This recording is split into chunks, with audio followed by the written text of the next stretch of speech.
Record. Okay, for this meeting, we're working on Chapter 10 of the Listening Well, the Art of Empathic Understanding. And the summary we have is the chapter is called Affirming, and he starts off with a quote, "Hold on to what is good, even if it's a handful of earth." And that's from Pueblo Blessing. And this chapter is about affirming what is good in others. He contrasts negativity versus positivity. You know, you can have sort of a negative attitude versus a positive attitude. He talks about having good wishes, appreciation, and gratitude for people, and affirming. So what are people's strengths, efforts, good intentions, and common ground? So that's what this chapter is about, and we're going to go into the empathic listening practice for about 45 minutes or so. And so whoever would like to start, just share whatever's, whatever comments you have about the chapter or whatever is alive in you. So it sounds like Varsha wants to start, and who you want to select? Yes, this is affirmation skill, or even appreciating even the smallest thing I have started doing lately. I don't know. Who are you speaking to? Oh, who I'm speaking to? Celia. Okay. Yeah, so lately I have learned a very hard way to appreciate what we see, what I see. And Bill, you're doing time, right? Sorry. Oh, how much time do you We're want? doing 5 minutes. Okay, yeah, okay. Sorry, Varsha. Go ahead. Is it so difficult to pronounce Varsha? It's Shasha Varsha. So, anyways, I have learned a very hard way to appreciate and to appreciate people specifically, because in my culture, people criticize that this is not good, this is not whatever, this is not good, or this is a thing that you need to work on.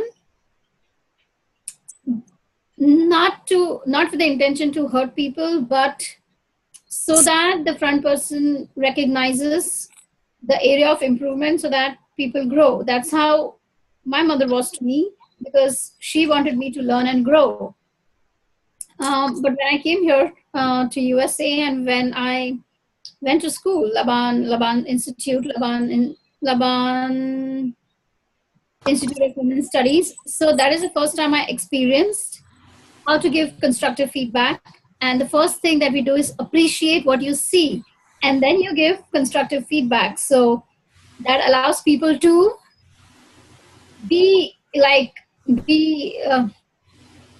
that allows people to handle negative things.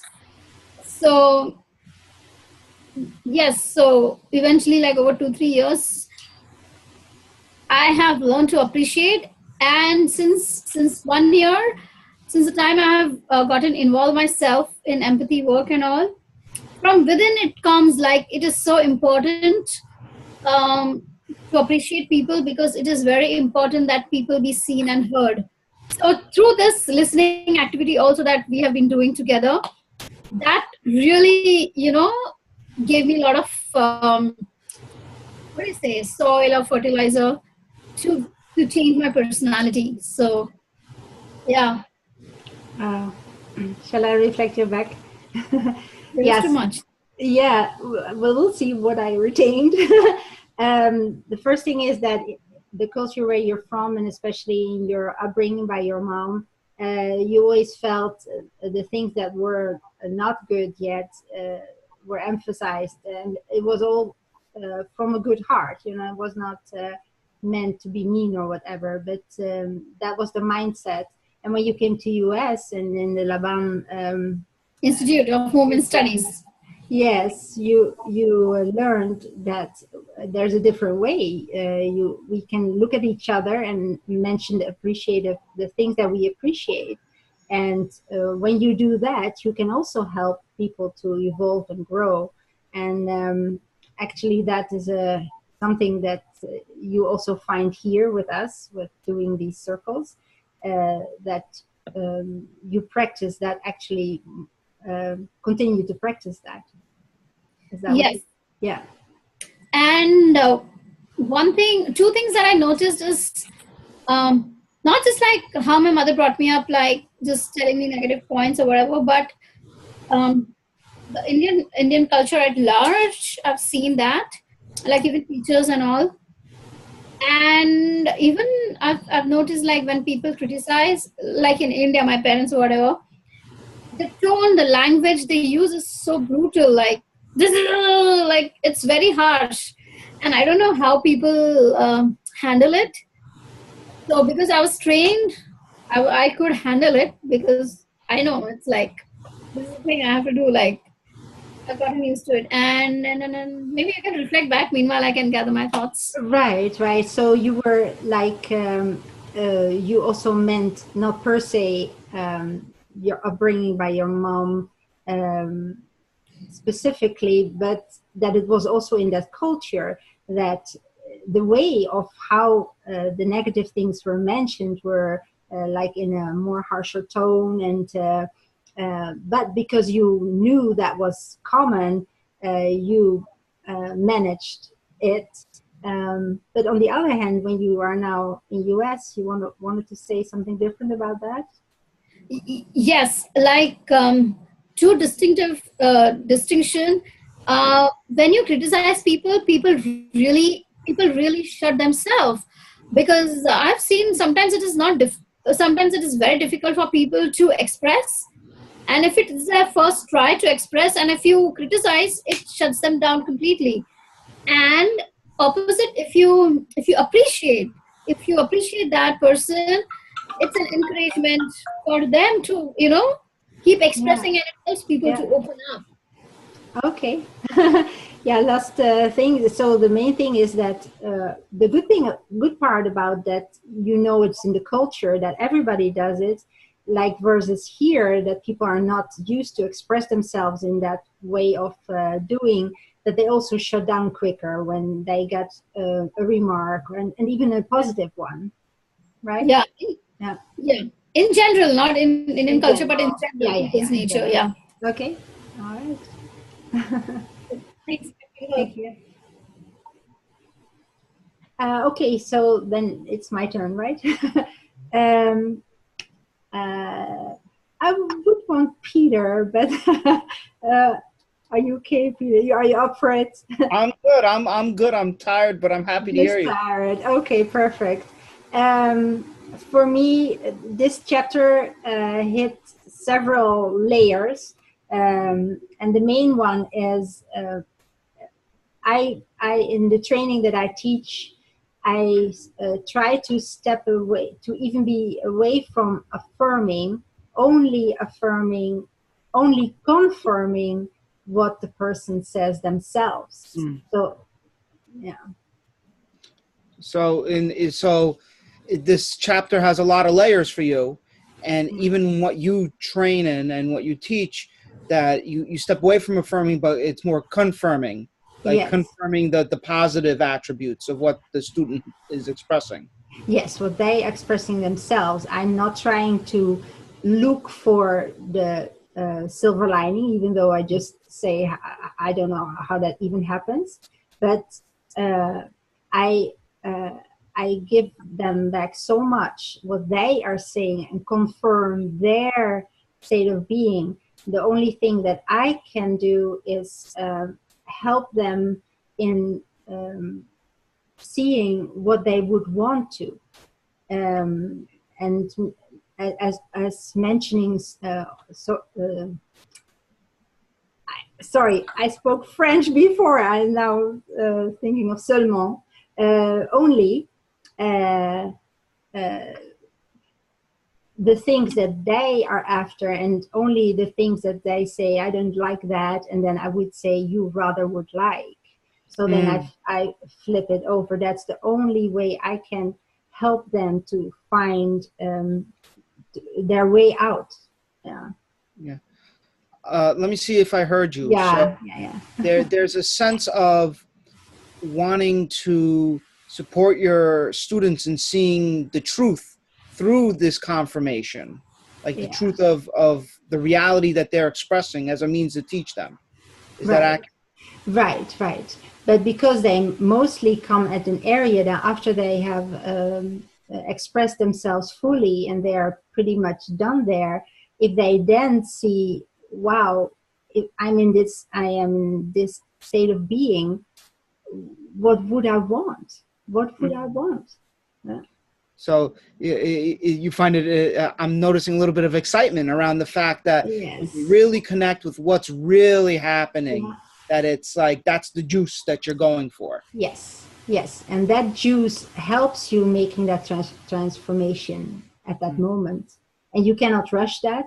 A person, the speaker themselves have to be the leader. You cannot say something positive, so to say. You cannot say, oh, but you're doing fine, or because then you would break through that line that they are going in. Yeah. So even so this quality in the chapter, it's so complex for you because there's a part of it that doesn't quite have that grounding nature in the truth that really gets to what really matters and really helps the person. Yes, thank you. Yes, I feel heard there. Thank you so much. Thank you. Bill, could you hear me? Sure, be happy to.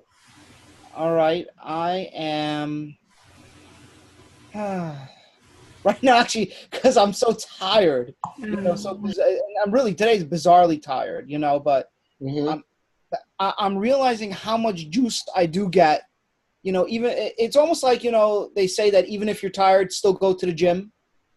That's how I'm thinking of affirmations. Right now, I'm just thinking of, you know, how good I feel after, you know, even if I'm tired like this and emotionally tired, how good I feel just thinking about the positivity of something, really reveling in what it does for me, like that, what needs it satisfies. And I'm kind of getting a little bit pumped up almost. I'm imagining taking my nephew on a little walk in his stroller around after we're done with this group. And it's kind of giving me a little bit of strength to really just be kind of connected, you know, and, you know, I'm just thinking of that right now. Okay. So you are, even though you're very tired, when we're talking about the subject of empathy and affirmation and things like that, you're getting a bit pumped up, and you find that becomes, that kind of puts at bay your tiredness and allows you to look much more hopefully and energetically and optimistically at the coming day. So what might be an energy expenditure, like a walk, now becomes, you know, a pleasant interlude. Yes, that's accurate. And at the same time, I'm noticing, I'm listening to Celia say her piece regarding, you know, really connecting authentically with what's going on for someone. And I do see benefit in what she's saying as well, actually. You know, for myself, I like to get something that gives me some juice. And at the same time, honoring that what gives me my juice might not give someone else their juice. And just being very present to that. Like, really, like, am I really, really listening authentically to what's going on for someone else? So I'm kind of balancing those two, you know, like getting my own and getting someone else's, and both matter. And it's just, you know, it's just, that's part of practice. Okay.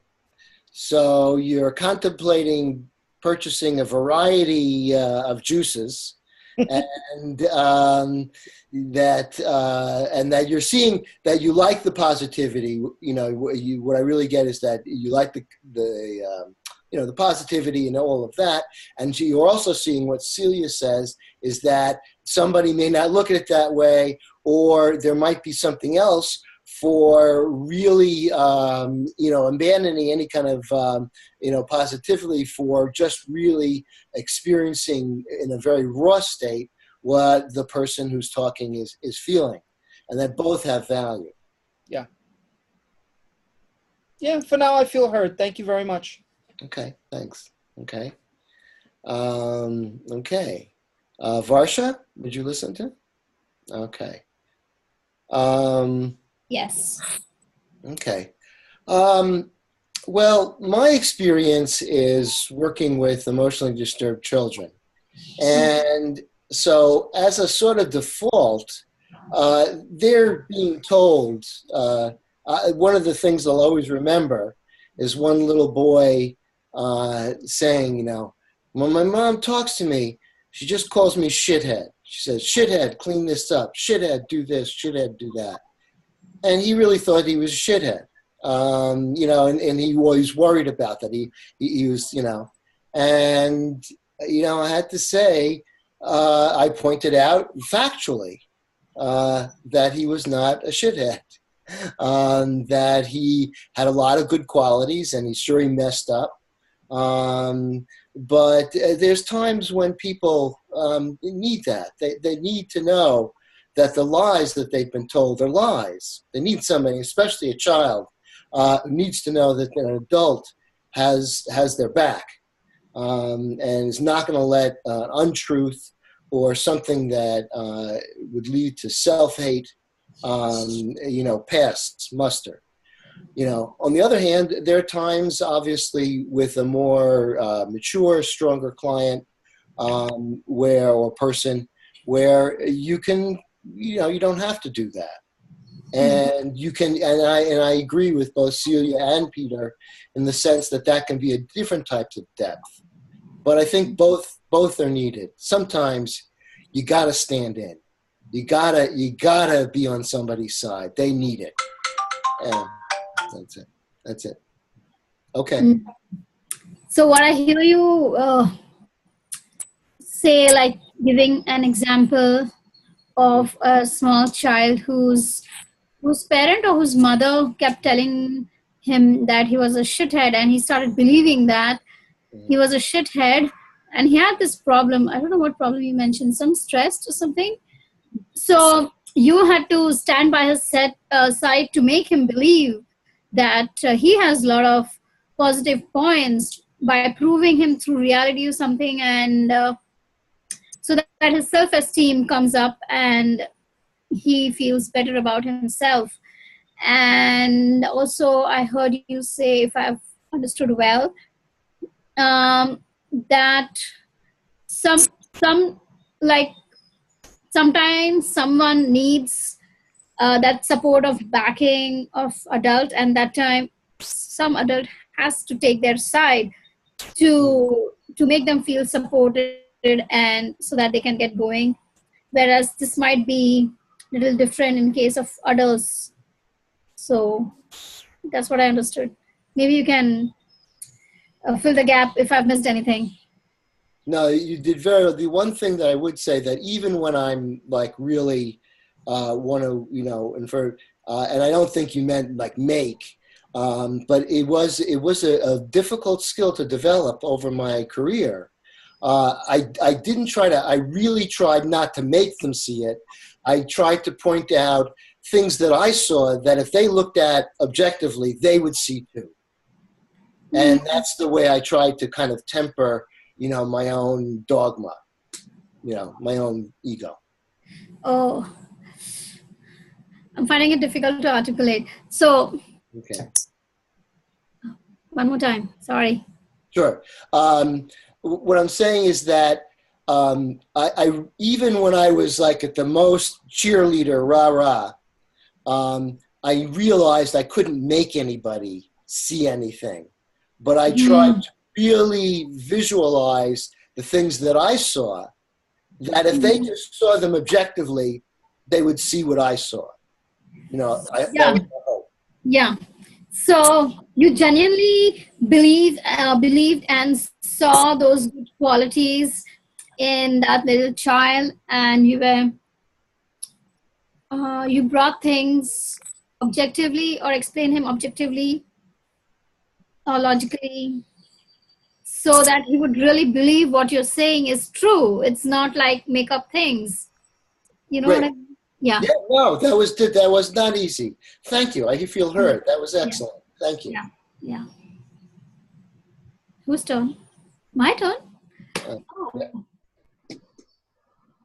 I don't know what to speak about. I see in my immediate family, like my. Who are you speaking to? First select. Am I speaking to Peter? It's like suddenly you ask, who am I speaking to? I don't know. I'm just sharing this openly because I think it is important for people to express openly and not shy about what people will think or say about whatever. So I'm taking that liberty and giving myself permission to talk openly about my family. Because I want to set an example for others who will watch that it's okay to talk openly and not like talk behind the back. So you're taking a risk right now, and you're putting yourself out there because you want other people to feel free to do the same.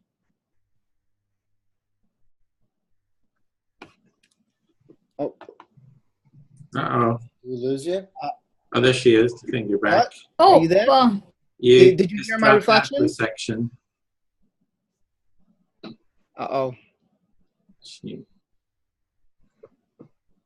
may be having computer problems. Unstable. Uh-oh. You could turn off your video. That might give you more bandwidth.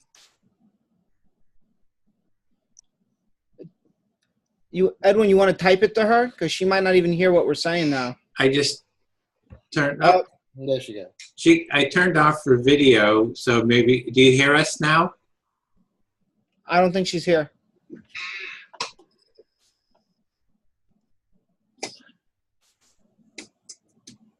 Oh yeah, I guess she just dropped out. Okay, I guess. We'll get into a juicy one too. Yeah, it was almost like it was censored.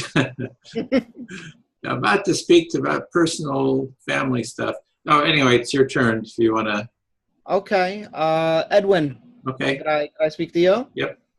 So I'm thinking of, it's just a silly example, but it's really, it feels lighthearted to me. Now, it's funny, I was talking about how I get pumped up, it's funny. I'm spending energy thinking about something emotionally, but it's really pumping me up.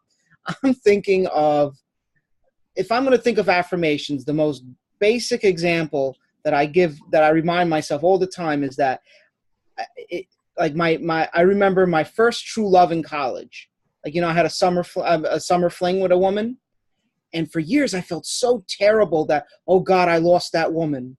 And then one day I just had like an epiphany and went, wow, she was like the prettiest girl on campus, and I got to spend 6 months, being her boy toy or whatever, and that shift, from the negativity to the affirmation of like, wow, I really got to enjoy myself for a while.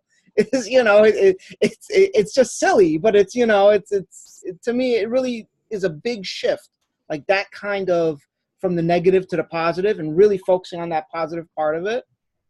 So you're really seeing the power of shifting, the experience of shifting from negativity to sort of a positive view of a situation. So you had a girlfriend that you had for 6 months in college, but then kind of lost her, and you kind of beating yourself up about it. Then you just shifted to seeing the glass half full instead of half empty. And it's like, you're just kind of like, wow, look at the difference and just what effect that has, just seeing the difference. And in hearing you reflect it back, I am really appreciating that it was my own shift. I had people for years try to tell me, like, hey man, we've seen pictures of this woman and you were a lucky guy for 6 months. I couldn't hear it until one day I just woke up on the right side of the bed and I went, oh yeah, that was pretty good. So it was just it's interesting. It was just an interesting lived experience. It's kind of fun for me to think about it. Okay, so people are telling you about the positive side of it, but it's just like it just didn't come through, but something just clicked inside yourself, and then it suddenly happened. Just people can't tell it to you. Somehow something's got to sort of shift inside.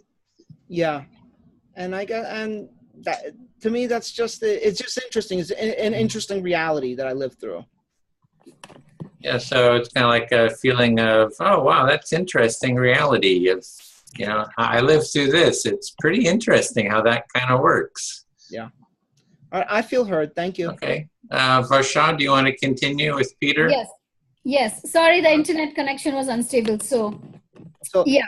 the last thing I heard you say was that you were kind of celebrating the fact that you were willing to share a personal thing, and that you were kind of celebrating it because you felt it could help other people open up to share personal things as well. Yes. Yes, and also I feel it is important for self-expression. So I'm giving an example of my parents. My dad, he has always been criticized, either by expectations, by me, by my family members, by everybody around. But what I've noticed, like, although he has very good qualities, when it comes to appreciating him, like, we appreciate when not in his presence.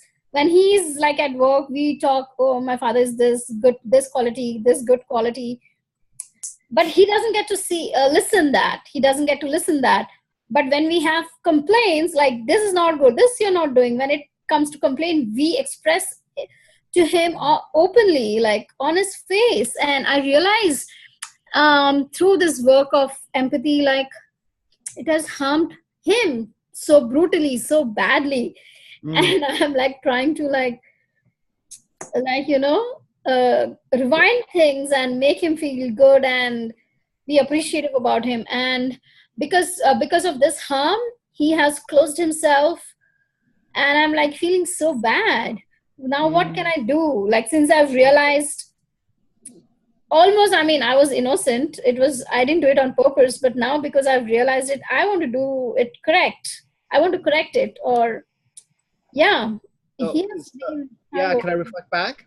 Yes. So I'm hearing this story about how you're realizing, your whole family's kind of realized that. Not whole family, only I'm realizing. Okay, you. Sorry, I misheard. So you're realizing that you're the way that you would provide feedback to your father, and even the level of appreciation you would give him to his face was different than what was happening even behind him, and that nuance caused so much distress that you're kind of thinking like, wow, I really want to end this distress. I want him to know how much he is cared for, how much we do appreciate him.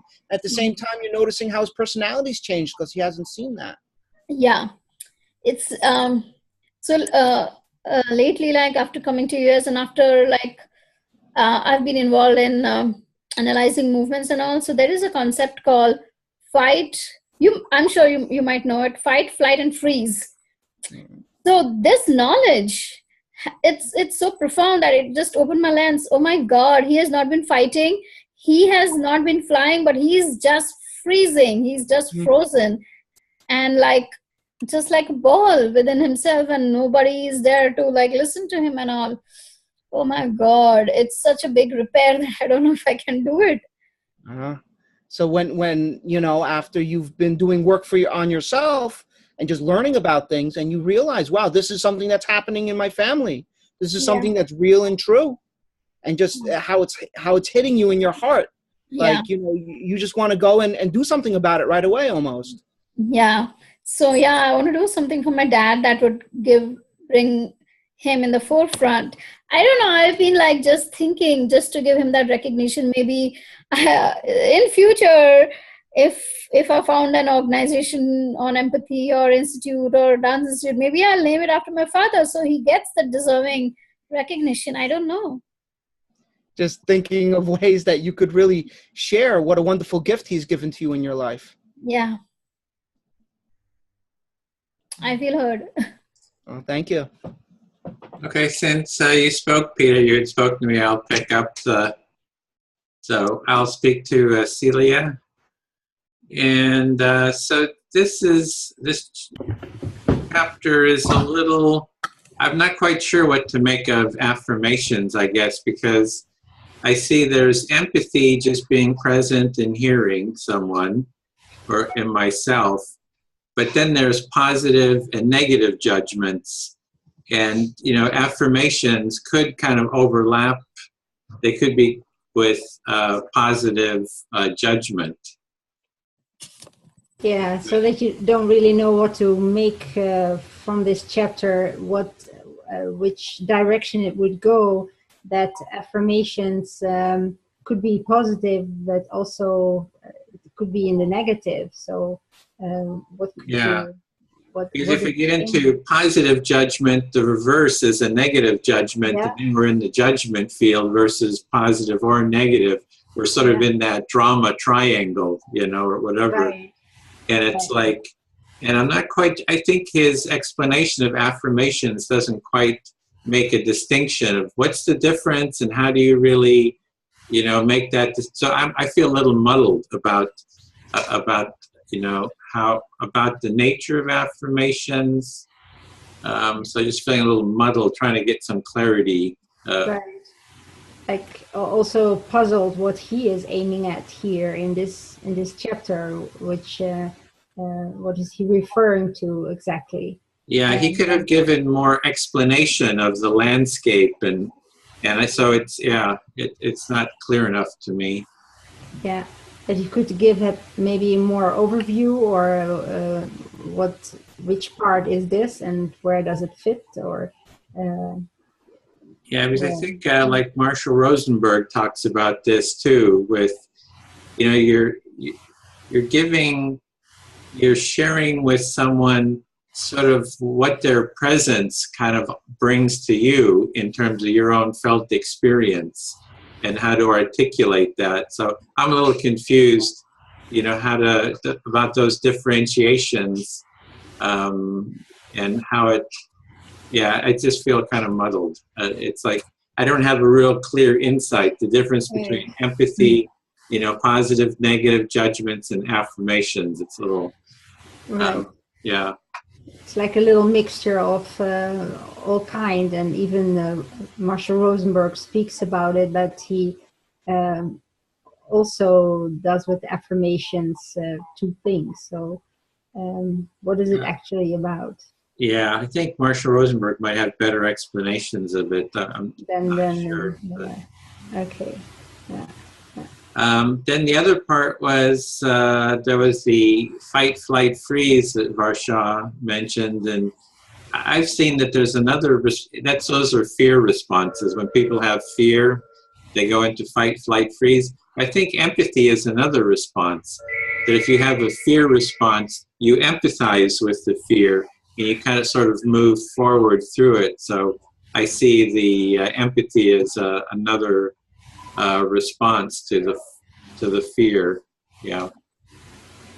Like you see, maybe even as an example, or maybe a guideline for Varsha, that she could use empathy to break through that fear that she mentioned of fight or freeze. Yeah, in terms of her father maybe just going into freeze, you know, it's like empathizing with him just to have him feel heard. And maybe have him empathize with her about her concerns, and then it kind of shifts from a freeze state into a more of a relational. Right, like if she would show him that he could even do that himself to her, then she gives him a tool to unfreeze both ways. Yeah. To have a real relationship, or a repairing one. Yeah. Yep, that's it. Thank you for that. And great. I did want to take us into another phase, if that's okay. Does everybody feel heard enough in this stage, or somebody have a real desire to speak? Uh-oh. Everybody seems to want to do more. Okay, we better keep going for another couple rounds so everybody feels heard. Okay. Well, I'm okay. I don't have to speak. Okay, Celia and Varsha are gonna, maybe Celia will speak. I don't know if Varsha wanted to say something about what you just said, probably. Or yes. Oh. Yeah. I want to ask or clarify about what you were talking about, like fight, flight, freeze.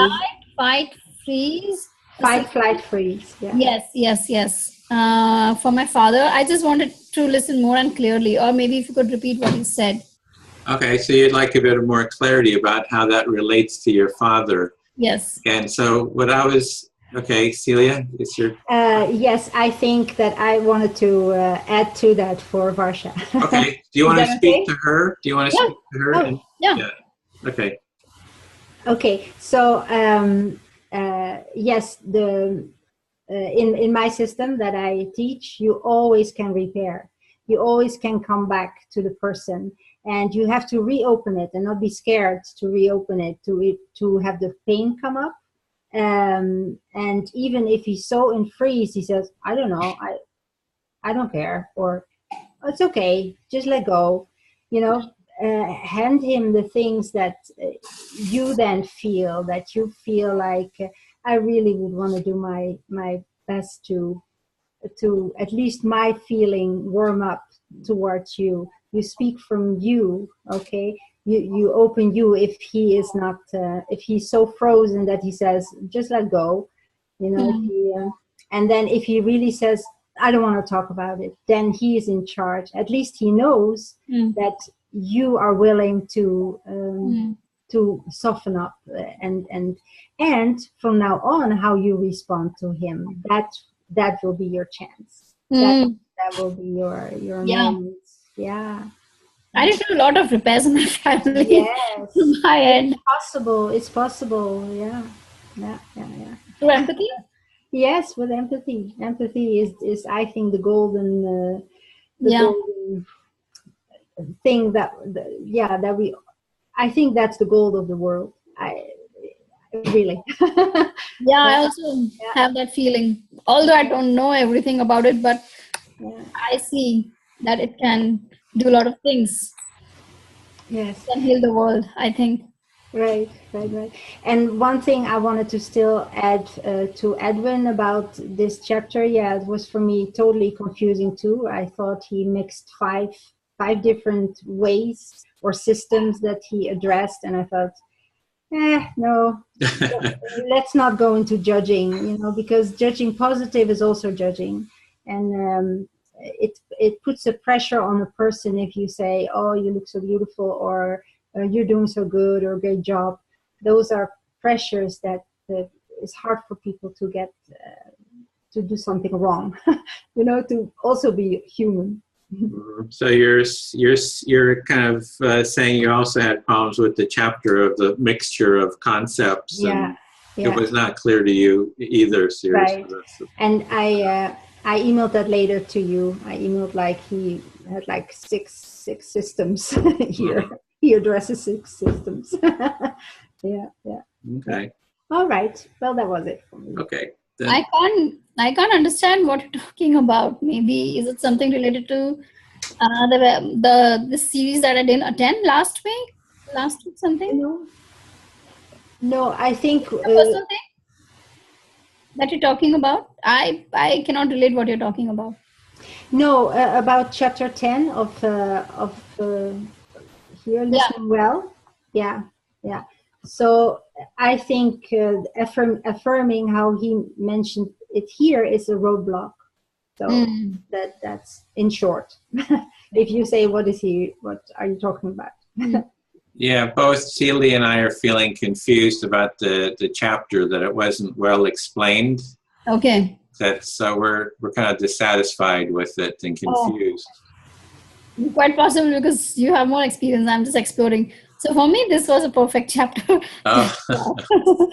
Yeah, it really resonated with you because it brought up kind of issues with your family. So you're feeling pretty good about it. Yeah. Okay. And we did this in this workshop also that I am involved in, affirming and all that. Yeah. We just did this activity yesterday, affirmation. We were just like moving. So all the movements that we observed, like the key characteristics of the movement, we noted down, and we wrote the opposite qualities of movement that we observed, and we just moved. So we just had the experience of what we felt, but it just gave the affirmation. Okay, so you had some experience in your workshop with that. So maybe we could even bring those insights into the next phase. Like, the chapter had a try it exercise in it, and it was go out during the week and try to affirm, I think it was affirm people in their, be affirmative, or kind of look, I don't know if you say affirmation or just think in an affirmation. So let's see here in our Google Doc, which I know Celia you can't get to, but let me put the page number in there. It's okay. It's on page 3 of the Google Doc, shared Google Doc, and I didn't create an activity for it because I thought, what kind of an activity could we do here in the group that would address affirmation? And I don't know, how could we design an activity? I thought we could co-create an affirmation exercise together. So any ideas of, yeah, Celia? Yeah, the part that I love about having a positive attitude is that you mention what's an action that someone has done, or you see something of someone and you mention your appreciative I statement, as I call it. You say what the action is, you said what the consequence is for you and how you felt. It has 3 parts to it. So you can, for example, if I saw Peter having had a haircut, and I thought, for me, the consequence for me was that I thought, wow, that must feel so nice and fresh in your neck, and I wished like, oh, I would like have something like that, like a cool air around me. So I thought, I'm going to think about that more. So that action gave me a positive feeling, and thank you, Peter. So even a haircut can bring a positive vibe or vibration in someone. Yeah. So we could say anything about anybody, but we are not used to. We are not used to connecting it with our the consequence for us if we see what someone does or do, or yeah. So yeah, I could go around try to find for everybody something. Okay, would you like to do that? Then? Sure. Okay, let me just, great. Then we are recording this. We already started recording it. I wanted to be sure we're recording it, and this is co-designing an activity, and now you're going to go around and demonstrate this. And the easiest part is going by the outside look. Like, for example, this morning already when you came on with me and I saw that soft green t-shirt, I felt in the meadows, it reminds me of grass and green and Holland, and so that gives me a positive vibe. So thank you. So when I see William, the relaxation that I feel your body has, I feel like I could sit there next to you and hang out together, so that impression gives that to me. So I really cater that. Yeah, woohoo! Cater that for me. So it's a real wonderful feeling for me.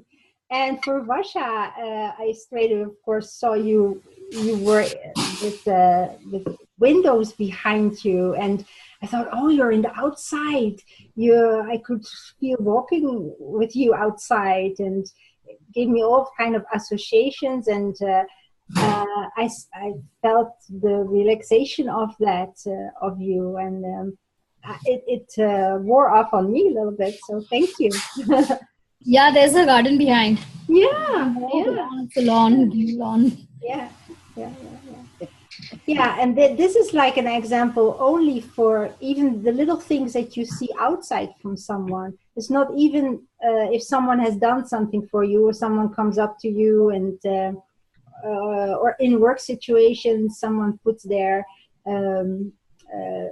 a folder that you did not expect for half an hour, so you really can say, wow, that I already have the folder now. I can start this earlier. Thank you. really mention these things, that the consequence that it has for you, not saying, wow, great job, you did it already. You know, saying, expressing really what it is for you that it does. That is what a person grows from, that they know what their action means to you. Yeah, well, let me give it a try then. See, yes. I'll go around. And okay. I'll start with Peter. It's like every time I see you, Peter, it's like I remember doing our stuff on Facebook with Milo and all that, and you out there kind of having all these kind of different ideas and posting stuff and posting comments, and I felt like I'm not alone. It's like there's somebody else there. I'm not alone in this, you know, this interaction with the alt-right and stuff. So yeah, I always feel that's what every time I see you, it's like those memories kind of flood back to me. So with Celia, it's the same way. It's just like sort of this presence, seeing your presence. It's again, there's like this, you know, this working together that we do, and just that this sort of companionship. I feel like this sense of companionship in co-designing the training. And so there too, I don't feel alone. It feels like an interaction, and like, oh, I feel like there's this sort of support. You know, I'm not alone doing this. Kind of in this deep dive, and there's this sense of like, oh, I can relax a little bit because of your, you know, deep knowledge that you have about this topic, that I can kind of relax and, you know, just be kind of well held, you know, in terms of the depth of knowledge you have about empathy. And so with Varsha, it's it's like there's sort of this association. It's like this presence again, and it's like there's all these different questions you ask and this curiosity, and it kind of makes me feel kind of bubbly. It's like I have this feeling of bubbliness inside, like, oh, look at it, there's this bubble. I kind of feel that in you. I see that in you, and it kind of creates that bubbliness inside of me, which is really fun, and sort of really kind of enjoy those feelings, and like so with Bill, it's this sense of you know, sort of this. It's again. So each of these is sort of like there's something about everyone that reminds me of something in their presence. So in your presence, I feel the adventureness. You know, you're going out there. I see you with your little wagon carrying all your supplies. It's like that. It's like I feel like I'm not the only crazy one. It's like you know, there's somebody who's kind of pushing out at the edge, and again, it's like it's this sense of sort of I feel this creativity kind of happen in me. It's like this kind of being able to bounce off of, you know, other people, and this sort of willingness of not being alone and sort of going out there and doing something out in the street and out in public. So that's kind of what comes up. I don't know if that was all accurate affirmations. I feel a little self-judgment about my affirmation ability, but that's kind of what comes up for me. Well, you may say appreciative messages, appreciative statements, you know, so you don't need to say affirmation. Oh, appreciative, it does not affirm them. It does not affirm anything. Right. It only affirms you. Yeah. It's what's happening inside myself. It's like there's this kind of this opening, this bubbliness, this energy that by everybody's presence is a whole, even just everyone being here, taking this action of being here and working on empathy kind of gives me a feeling of hope and, you know, sort of a little tearfulness too, just that everybody's willing to, you know, kind of step into this. So I feel some real kind of gratitude and, you know, touched by it. So that's me. If anybody else wants to give it a shot. When I look at Bill, I just think that he's a rock band musician, not a teacher. Like, Celia, when I look at you, it's like, it reminds me of my neighbor, like when I was a child. She was like, her children were like little older, like in 25, 30 years. So she was not young. She was like little matured because her children were older. So when I was like 10 years, 9 years, she moved to another place. But she was a lady with whom I used to chit and chat for a very long time, like half an hour, 1 hour. I used to just chat and chat with that lady when I was like in grade 3 or 4. And I used to eat food with her. And I don't know that connection. I feel that connection with you that, I can do that with you. So, and Erwin, when I think about you, it's like, if I have any questions, whatever I need, okay, I can go to Edwin. He's there. He's sitting in his chair. He's always going to be there in his room. His questions. Like, Peter, when I look at you, is like more of playfulness. Initially, when I saw you, like first or second 2 sessions, I said, he's a serious guy. I have to stay away from him. But that perception changed over series. So it's more of playfulness and openness and frankness. This is what I feel like. I like my group. I like being around, hanging out with you guys. Thank you.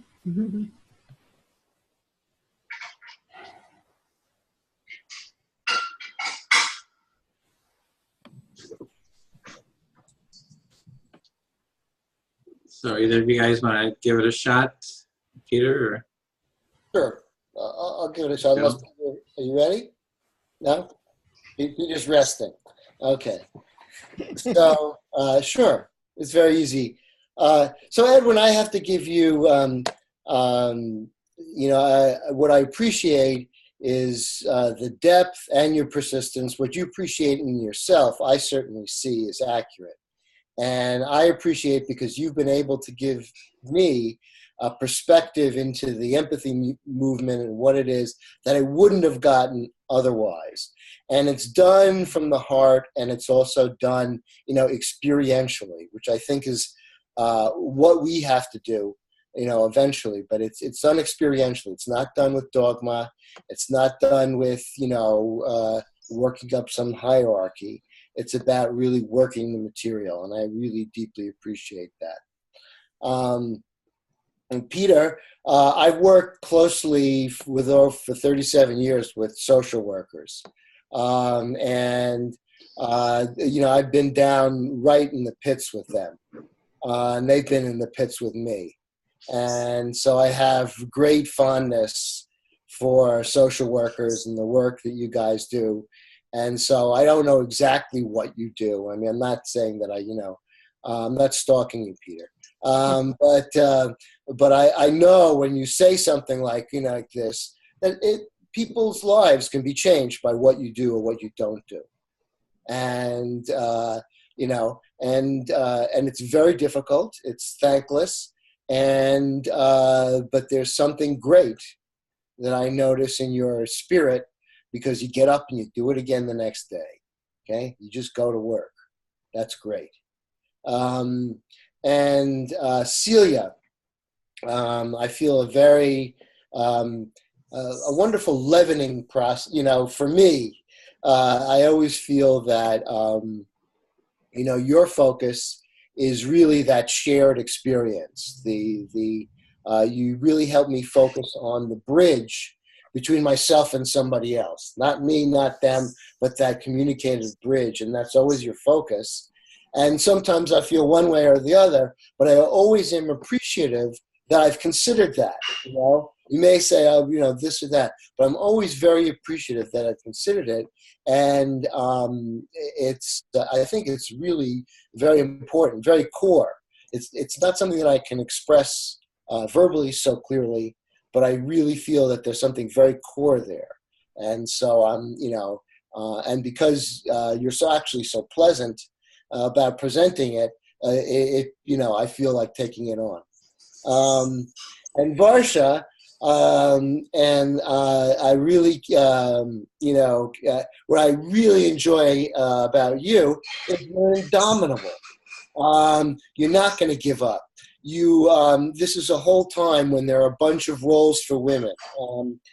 Sharing a little bit personally, my grandmother was a very good writer, and my mother was also an actress and very creative. And they, to some extent, were circumscribed in their lives by societal rules. And so I've always really, first of all, I've benefited that they didn't accept those. I benefited, and they were leader for me. But I see that in you, and I say, go. I say, go. And I say, affirmation, you call it what it is, I'm rooting. I have a rooting interest, and I want to see you do well. In your way, of course. Thank you. Mm-hmm. Okay. Do you want to give it a shot? Or, what? Oh, Peter? Yeah, I can go. I can think of things I appreciate of everyone. So give me 1 second. It's very hard. So, first for Celia, I really do appreciate. There's some times where you bring up technical nuances that I really enjoy. I really like that you're standing firm with what you believe that works, and the fact that it really makes me think of what technically is empathy and what makes empathy really work. It really is a gift to me to kind of be reminded of that. So that makes me very happy. For Varsha, sometimes I'm actually shocked by just the human mutuality we have. Like when you say something, I'm like, oh yeah. Like that's exactly something that's happened to me or something that I feel.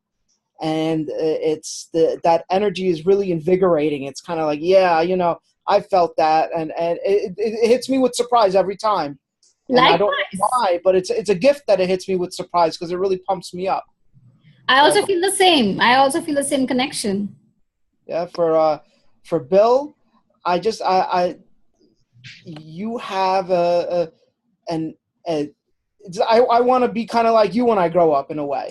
It's almost like you're like, oh, I'm shooting for that, and maybe it's because you were a teacher for longer than I've been alive, but it's just how it's that kind of cool, calm confidence that takes many years to achieve, And for Edwin, it just functionally, you bring this all together. I'm shocked. I'm shocked. There's this sense of shock of like, wow, there's someone out there that's doing this type of empathy work. That's not just doing it from an ivory tower almost. That's someone that's in the mud, kind of, and like loving it too. Like just imagining you talking about how you spend all day working on, getting some technical thing or having to reboot your computer 10 times. I'm like, oh God, that's someone who's actually really gritting their way through it. Even though, you're starting it from scratch, and that's cool.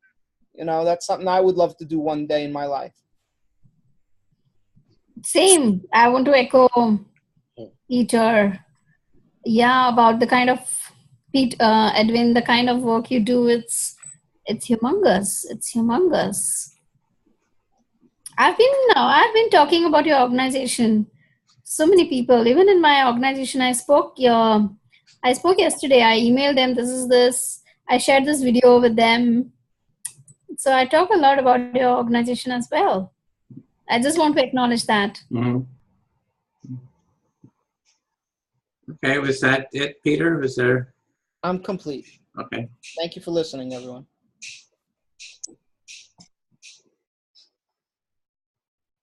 So, Celia? Oh, everybody's complete. Okay, I see. So, yeah, how was that? So that was, for me, very touching. I I felt touched just kind of offering, just sharing how it, just kind of everybody's presence, those moments of sharing everyone's presence that I was a little surprised at how touched, I felt. So it's a nice exercise. I mean, it's a, moving exercise. So wondering how that was for everyone else. It's so exciting to hear good things. I said it's very exciting for me to listen good things about me. Mm-hmm. Yeah, and obviously for me it was also touching because I got a coughing attack. Oh. What was that about? So Yeah. it's really heartwarming. It's you feel that warmth. That fabulous. Yeah. Very touching for me, and also very touching to feel safe enough to express such feelings. So I think it's a real special thing.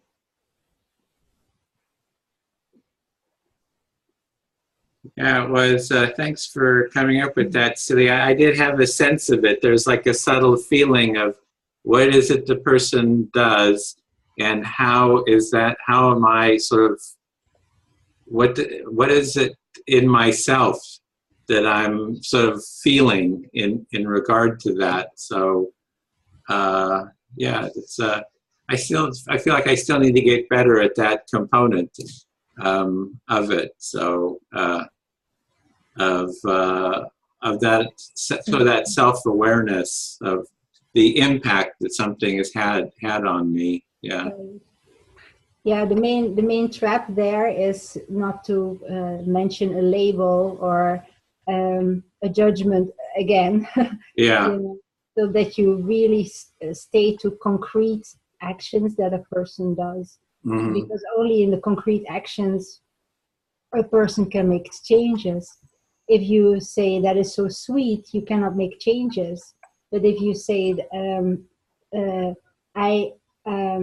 because you handed that to me while I felt lonely or whatever, then you know that action helps a person. So you get the person to whom you say that gets insight about their actions and what it does to the people. So being very specific in terms of the action that the person does, then responding to that instead of saying, oh, I like it or I don't like it. It's like, you do this action and this is sort of what came up for me, or what it does for me. Yeah, or what the person said, what reminded me of, or or for me that I say, well, I get more senses like the fresh air from Peter, the relaxation. So we all have different areas that we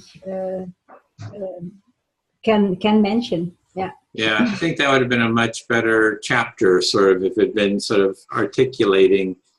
Yeah, so that was maybe even a judgment, saying would have been a better chapter. I would have experienced probably deeper insights had it sort of addressed that.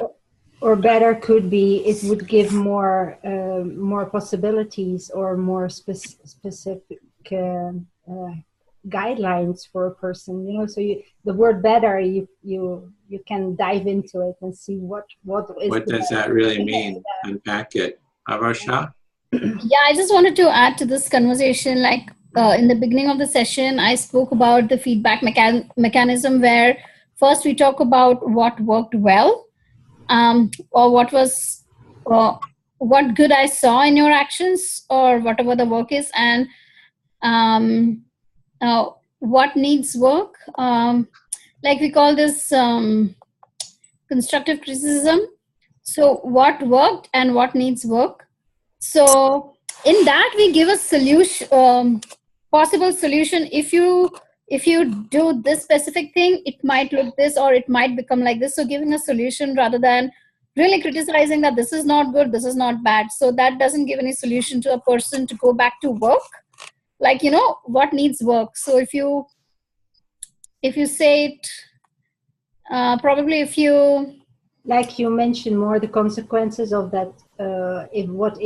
If this would happen, then that could happen. Is it more like that? Yes, if your speed in the movement would little slower, then probably it would give this kind of message, like solution. Yeah, not giving any negative words that doesn't allow the person to move forward to work.